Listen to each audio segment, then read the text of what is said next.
Hey there, guys. To make a long story short, I tried to record this a few minutes ago, and I messed up something, so I was just like, I'm gonna start over because I kind of rambled on at the beginning. Not gonna do that this time.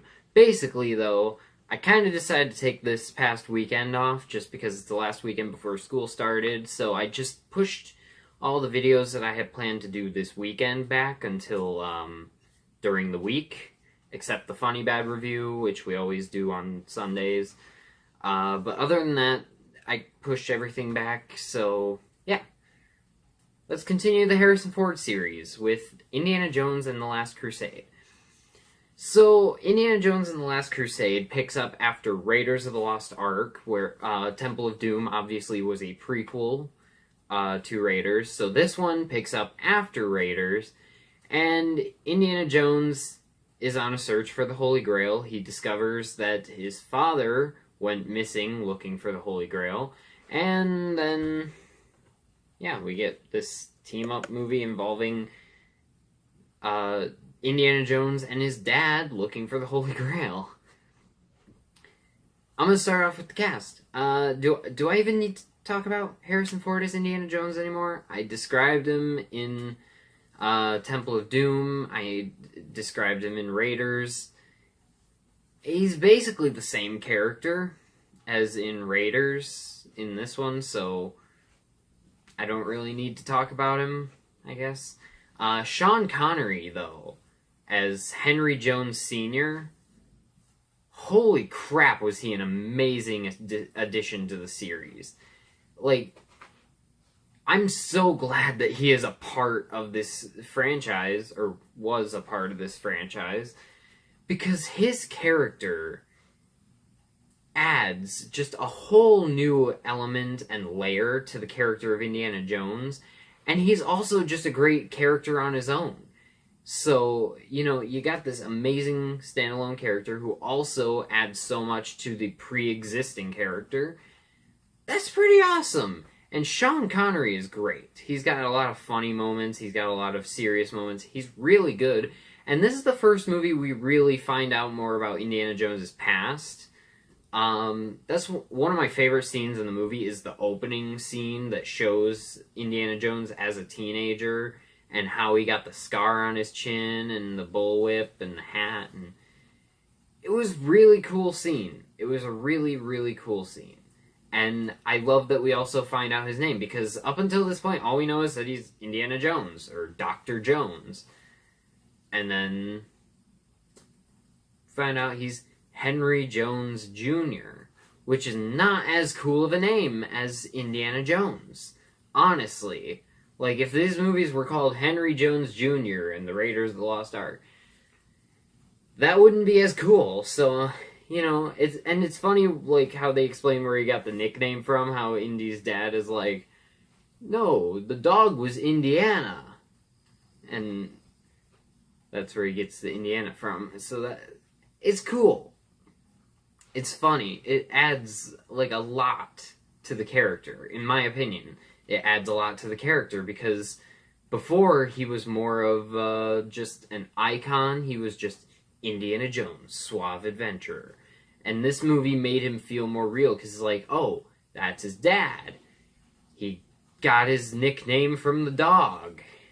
This is how he found all that stuff that he would later use to treasure hunt. His dad was also an archaeologist, so he's following in his dad's footsteps. And the little things that he and his dad have in common. It's really cool.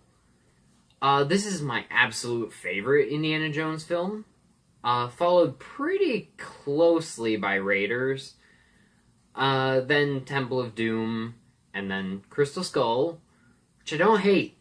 Again, I will get to that when I get to that, but yeah, I don't hate Crystal Skull. This one definitely feels a lot lighter than Raiders, which I talked about in my Temple of Doom review. These movies just kind of chronologically get lighter, so that's kind of a cool thing. I love seeing how they made Indy a lot more vulnerable than in past films, and that kind of ties back into the fact that we do learn more about his past and his upbringing and his home life and family life. I thought the comedy in the movie worked very well and fit the movie pretty well. Again, Sean Connery has a lot of funny moments in the movie. There's a couple of side characters that are pretty good. It has some of the best action scenes in the movie. The scene involving the challenges was one of the best and most intense scenes in the series. I liked how Temple of Doom had a different villain than the Nazis, which technically, chronologically, again, if you're watching them in the order that they're supposed to take place in, you'd be watching Temple first, then Raiders, then Last Crusade. So, if you're watching them in that kind of order, it is going from Nazis to Nazis, but if you're watching them in order of theatrical release, you're getting Raiders with Nazis, then you have Temple of Doom with Molaram, and then back to Nazis with Last Crusade. And it feels welcome in a sort of way, just because... It's weird to say that the Nazis feel welcome, but it's just nice to see them again, because we had a break from them in the last movie, and then they're back again, and it's like, oh... Nazis. Haven't seen those in a while. That's kind of... It's weird to say that, but you guys get what I mean. The tank scene in this movie is amazing. Probably my favorite action scene in the movie, and one of my favorite action scenes of all time. There's a great, hilarious scene where Indiana Jones bumps into the man himself, Adolf Hitler, and it starts out intense because he gets the diary, and then he bumps into Hitler and he's holding the diary, and then Hitler takes it, and then he just autographs it and hands it back to him.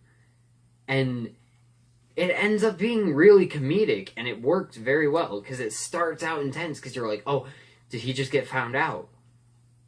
And then he just signs it, and it's like, oh.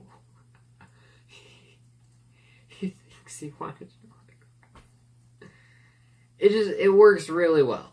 And I can't not talk about the John Williams score. It is yet again amazing, and part of what makes these movies so great. I love the ending shot of them walking off into the sunset. It's a great way to end the series. Oh wait, there's a fourth one. And a fifth one on the way.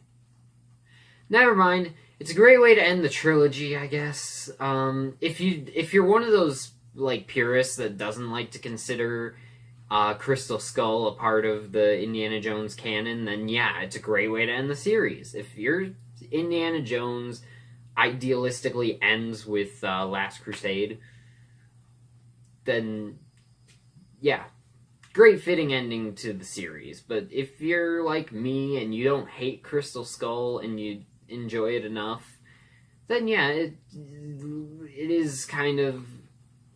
The impact of it is kind of lessened by the fact that we have a fourth one and a fifth one on the way, but...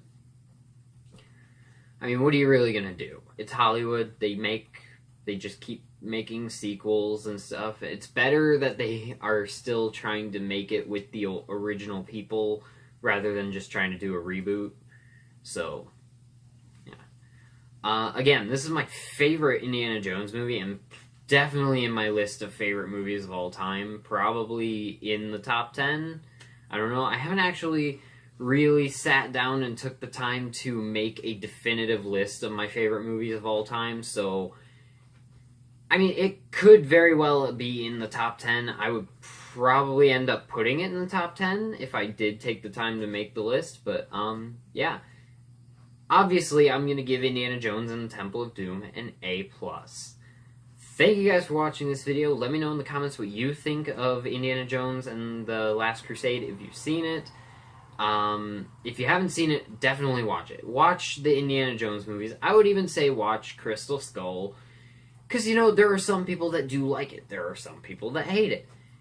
You could very well be one or the other, but you'll never know unless you watch it, and it's not a horrible movie. So, check out all of the Indiana Jones movies.